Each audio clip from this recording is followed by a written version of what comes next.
దేశమంతా రామనామ స్మరణతో మారుమోగుతుంది. మరికొన్ని గంటల్లో శతాబ్ద కళ సాకారం కాబోతుంది. అయోధ్య రామయ్య ప్రాణప్రతిష్ఠ కార్యక్రమం కోసం దేశం మొత్తం ఆసక్తిగా భక్తి శ్రద్ధలతో ఎదురుచూస్తుంది. మధ్యాహ్నం శుభముహూర్తంలో గర్భగుడిలో బాలరాముడు కొలువు తీరనున్నాడు. ప్రధానమంత్రి మోదీ చేతుల మీదుగా ఈ కార్యక్రమం జరగనుంది. ఇప్పటికే యూపీ సీఎం యోగి ఆదిత్యనాథ్ అయోధ్యకు చేరుకున్నారు. ఇక మనం గజల్ శ్రీనివాస్ గారు మనతో పాటు సిద్ధంగా ఉన్నారు. శ్రీనివాస్ గారు నమస్తే అండి. జై శ్రీరామ్. నమస్తే అండి. ఒక చక్కటి రామకీర్తనతో మరొకసారి మీరు పాట మా కోసం పాడతారా? జై శ్రీరామ్ అంటే నేను అప్పుడు పాడతాను. జై శ్రీరామ్ అండి. అసలు మీరు ఇవాళ కనీసం మీరు యాంకరింగ్ చేస్తున్నప్పుడు జై శ్రీరామ్ అనే మాట కొన్ని వందల సార్లు అనాలని నేను కోరుకుంటున్నాను. తప్పకుండా మీరు ప్రతి పాజ్ దగ్గర, ప్రతి పంచ్ దగ్గర, ప్రతి డాట్ దగ్గర మీరు జై శ్రీరామ్ అంటూ ఉండాలని నా కోరిక. ఎందుకంటే మీరంటే కొన్ని లక్షల మంది వింటారు కాబట్టి, ప్రత్యక్ష ప్రసారం చూస్తున్నారు కాబట్టి, మీ గొంతు నుంచి వచ్చే ప్రతి శ్రీరామ్ అనే మాట అక్కడ జరుగుతున్నటువంటి శ్రీరామ యజ్ఞానికి ఇది కూడా స్ఫూర్తిదాయకంగా ఉంటుందని నేను అనుకుంటున్నాను. తప్పకుండా శ్రీనివాస్ గారు. ముఖ్యంగా రామదాసు ఒక కీర్తన రాశాడు. అంటే ఇన్ని సంవత్సరాలు, 500 సంవత్సరాలు ఇలాగ రామ మందిరం నిర్మాణం జరగలేదని నాకు భావన కలిగినప్పుడు, శ్రీరామచంద్రుడు తనని కాపాడడానికి రాలేనప్పుడు రామదాసు ఎంత భక్తిగా పాడుకున్నాడు. ఏంటి ఆ తప్పేమన్నా జరిగిందా అంటే నేను చాలా సార్లు ఫీల్ అయ్యేవాడిని. ఏంటి శ్రీరామచంద్రుడికి గుడి మనం కట్టలేకపోతున్నామేంటి, మన వల్ల ఏమైనా దోషం ఏమన్నా ఉందా, మన భక్తిలో ఏదైనా లోపం ఉందా, ఎందుకు రాముడు ఈ బాలరాముడు ఈ రాములల్లా ఎందుకు రావడం లేదు? ఏమిరా రామ నా వల్ల నేరా మేమిరా రామ, ఏమి రామ ఇలాగు కష్టములు, నీ మహిమో నా ప్రారబ్ధము, ఏమిరా రామ నా వల్ల నేరా మేమిరా రామ, కుండలి శయన వేదండ రక్షక, అఖండ తేజ నాయండనుండవే, పంకజలోచన శంకరనుత నా సంకటమార్పవే, పొంకముతోను ఏమిరా రామ నా వల్ల నేరా మేమిరా రామ, మందరధర నీ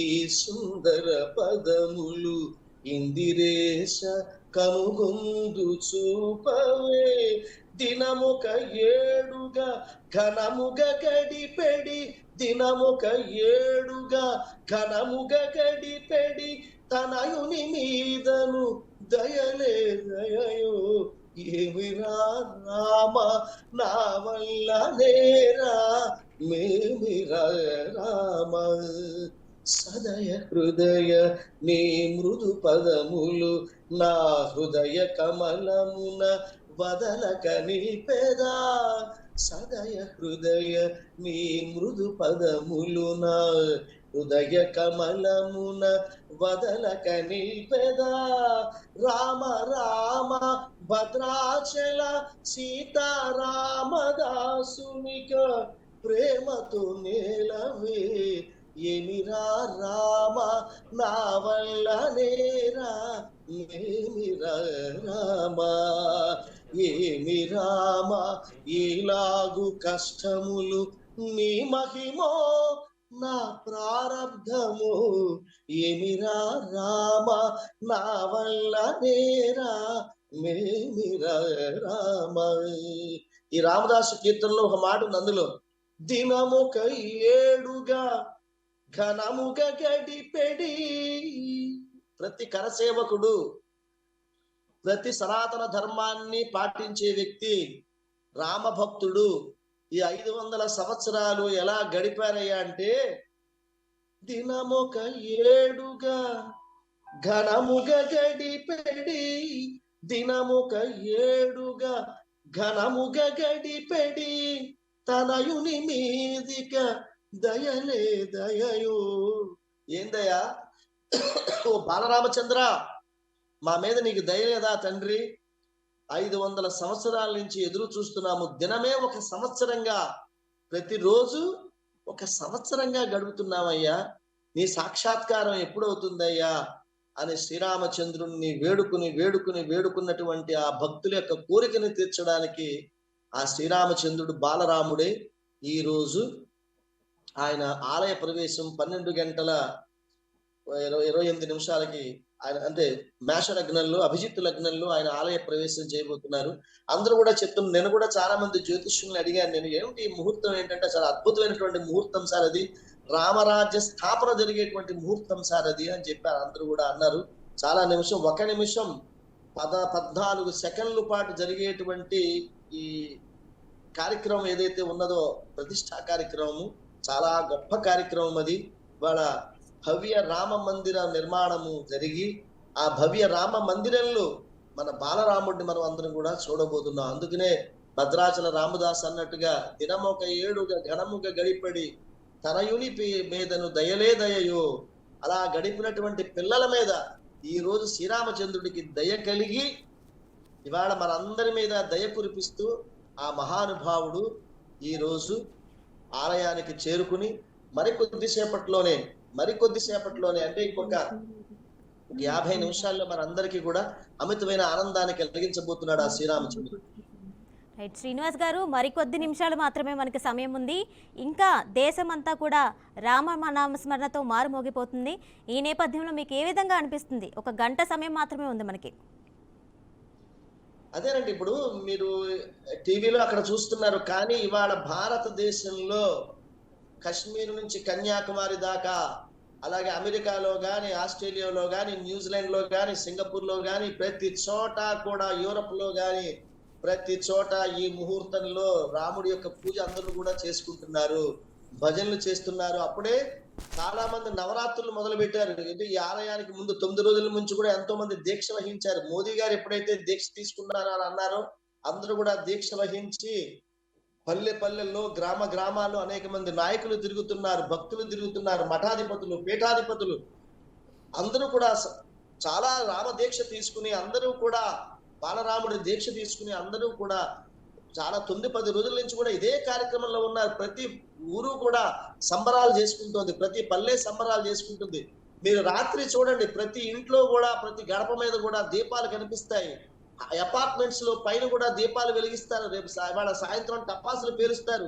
ఇప్పుడు టపాసులు పేలుస్తారు, బాణ సంచారాలు కాలుస్తారు. కరెక్ట్ గా 12 ఆ ముహూర్తం ఏదైతే ఉన్నదో 12 గంటల 28 నిమిషాలు, చిల్లర 12 గంటల 30 నిమిషాలు అనుకుంటా, నాకు పూర్తిగా ఐడియా లేదు. ఆ కార్యక్రమానికి మొత్తం ప్రపంచం అంతా కూడా సంబరాలు చేసుకుంటుందండి. ఇది సంబరాలు చేసుకునేటువంటి సమయము.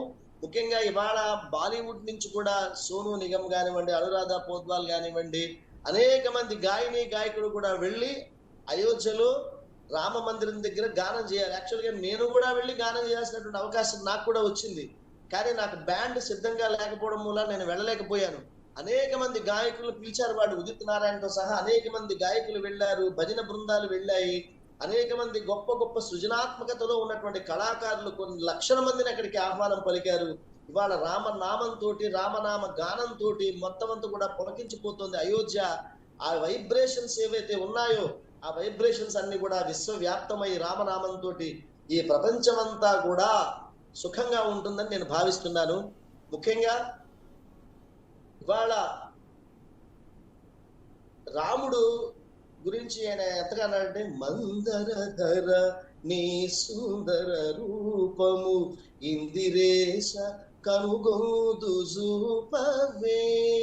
ఆ సుందర రూపము, ఆ బాలరాముడి యొక్క సుందర రూపము, మందరధర నీ సుందర రూపము ఇందిరేశ కనుగోదు జూపవే. పంకజలోచన శంకరనుత నా సంకట మార్పవే. పొంకముతోను ఏమిరా రామ నా వల్ల నేరా నేమిరా రామ. ఆ రాముడి యొక్క సుందర రూపం, సుందరమైనటువంటి రాముడు, ఎంత అందమైనటువంటి రాముడు. అసలు ఆ రాముడి యొక్క సుందర విగ్రహాన్ని, రామో విగ్రహవాన్ అంటారు. సుందరమైనటువంటి విగ్రహాన్ని చూస్తేనే చాలు మనం పులకించిపోతాము, తరించిపోతాము మనం అందరం కూడా. ఆ శ్రీరామచంద్రుణ్ణి ఇవాళ ఇన్ని కోట్ల మంది ప్రజలు వాళ్ళ గుండెల్లో ఆవిష్కరించుకుంటున్నారు ఈ రోజున. మీరు సంపూర్ణ రామాయణం మీరు సినిమా చూసుకుంటారు అందరూ కూడా. లేకపోతే ఇవాళ ఈ కార్యక్రమం అయిపోయిన తర్వాత సంపూర్ణ రామాయణం సినిమా చూడండి. బాపు గారు అద్భుతంగా రామాయణాన్ని ఆయన ఎంతో అద్భుతంగా చిత్రీకరించాడు ఆయన. రామాయణం అనేది జీవన కావ్యము. ప్రతి ఒక్కరూ కూడా భగవద్గీత ఎంత మనకి చదవడం ఎంత ఇంపార్టెంటో, ఎంత అవసరమో, అలాగే రామాయణాన్ని, వాల్మీకి రాసినటువంటి రామాయణాన్ని ప్రతి ఒక్కరూ చదవాలి. ఎందువల్లంటే రాముడుకు మా రాముడు మనిషి జన్మ ఎత్తి, మనిషే రాముడు మనిషి జన్మ ఎత్తి మనిషిగా ఉంటూ ఆయన జీవితంలో అనేకమైనటువంటి సంఘటనలు వచ్చినప్పుడు రాముడు ఎంత విజ్ఞతతోటి, ఎంత ధర్మమూర్తిగా ప్రవర్తించాడు అన్నది మనకి చాలా చాలా అవసరం. ఇవన్నీ కూడా మనం నేర్చుకోవాల్సినటువంటి అంశాలు ఇవన్నీ కూడా. అందుకని రామాయణాన్ని సాఫ్ట్వేర్ ఇంజనీర్లు కావచ్చు, లేకపోతే ఒక డ్రైవర్ కావచ్చు, లేకపోతే ఒక పైలట్ కావచ్చు, లేకపోతే ఒక గృహిణి కావచ్చు, అందరూ కూడా రామాయణాన్ని, వాల్మీకి రామాయణాన్ని చదవాలి. చదవడం మూలాన మన జీవితంలో వచ్చేటువంటి పరిణితి అద్భుతంగా ఉంటుంది.